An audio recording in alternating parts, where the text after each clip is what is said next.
இப்போ நம்ம தக்காளி தொக்கு ரெடி பண்ணுறதுக்கு தேவையான இன்க்ரீடியன்ட்ஸ் என்னென்னு பார்த்துடலாம். ஃபஸ்ட்டு வந்து 1 கிலோ தக்காளி எடுத்து வச்சுருக்கேன். அதுக்கப்புறமா 3 டேபிள் ஸ்பூன் தனி மிளகாய்த்தூள், 1/2 ஸ்பூன் மஞ்சள்தூள், 1/2 ஸ்பூன் பெருங்காயத்தூள், 1 ஸ்பூன் கல்லுப்பு எடுத்து வச்சுருக்கேன். அதுக்கப்புறமா கடைசியாக அந்த தொக்கில் வந்து நான் வெல்லம் ஆட் பண்ண போகிறேன். அதனால் ஒரு ஸ்பூன் அளவுக்கு வெல்லத்தை நுணுக்கி எடுத்து வச்சுருக்கேன். இதுக்கு வந்து ஒரு பொடி ரெடி பண்ணுவோம்.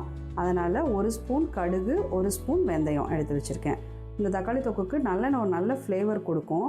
அதுக்காக நான் வந்து ஒரு 100லேருந்து 150 மில்லி நல்லெண்ணெய் வந்து எடுத்து வச்சுருக்கேன். ஒரு தவா வச்சுக்கிறேன். இதில் வந்து நம்ம எடுத்து வச்சுருந்த 1 ஸ்பூன் கடுகு, 1 ஸ்பூன் வெந்தயம். இந்த மாதிரி கடுகு பொரிஞ்சு வர ஆரம்பித்த உடனே நம்ம வந்து ஆஃப் பண்ணி ஆற வச்சு பொடி பண்ணிக்கலாம். நம்ம எடுத்து வச்சுருந்ததில் பாதி போல் எண்ணெயை வந்து இதில் சேர்த்துக்கிறேன். இப்போது அரைஞ்சி வச்சுருக்க தக்காளி வந்து எண்ணெய் சூடானோன்னே அதில் சேர்த்துக்கிறேன்.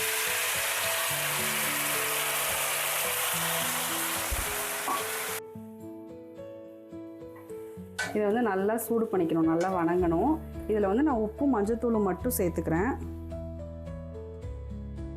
1 ஸ்பூன் உப்பு எடுத்து வச்சுருந்தோம் இல்லையா, அதுவும் மஞ்சத்தூளும் மட்டும் வணங்கும் போதே சேர்த்துக்கிறேன். இது வணங்கிட்டு இருக்கும்போதே ஒரு எலுமிச்சம்பழம் சைஸுக்கு புளி ஆட் பண்ணிக்கணும். இப்படி வந்து வணக்கிக்கிட்டே இருக்கணும் ஓப்பன்லேயே வச்சு. அவ்வளோதான், இது வந்து நல்லா வணங்கிடுச்சு. இப்போ இதை ஆஃப் பண்ணி ஆற வச்சு அரைச்சி எடுத்துக்கலாம். நம்ம மிச்சம் வச்சுருந்தோம் இல்லையா, அந்த ஆயிலை வந்துட்டு அடுப்பில் சேர்த்துக்கிறேன். சூடானதும் நம்ம வணக்கி அரைச்சி வச்சுருக்க தக்காளி பேஸ்ட்டை வந்து உள்ளே சேர்த்துக்கிறேன்.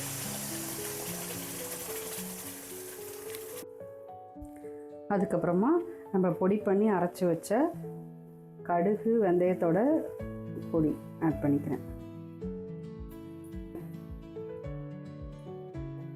கலக்கி விட்டுட்டு அடுப்பை வந்து மீடியம் ஃப்ளேமில் வச்சு ஒரு 15 மினிட்ஸ்க்கு நம்ம இதை கொதிக்க விட்டுக்கணும்.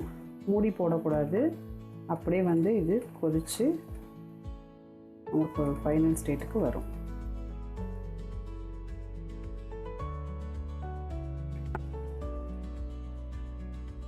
இந்த மாதிரி வந்து நல்லா கொதித்து இப்படி தெளிக்க ஆரம்பிக்கும்.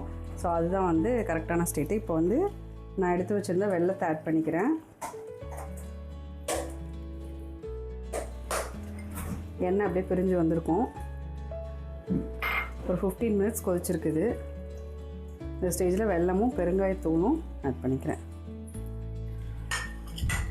அதான் நம்மளோட சூப்பரான தக்காளி தொக்கு ரெடி. இதை வந்து 15 டேஸ் நம்ம வெளியே வச்சு யூஸ் பண்ணலாம். ஃப்ரிட்ஜில் ஸ்டோர் பண்ண வேண்டியதில்லை. மறக்காமல் ட்ரை பண்ணி பாருங்கள். இந்த வீடியோ பிடிச்சிருந்துச்சுன்னா எங்கள் சேனலை லைக் பண்ணுங்கள், ஷேர் பண்ணுங்கள், சப்ஸ்கிரைப் பண்ணுங்கள்.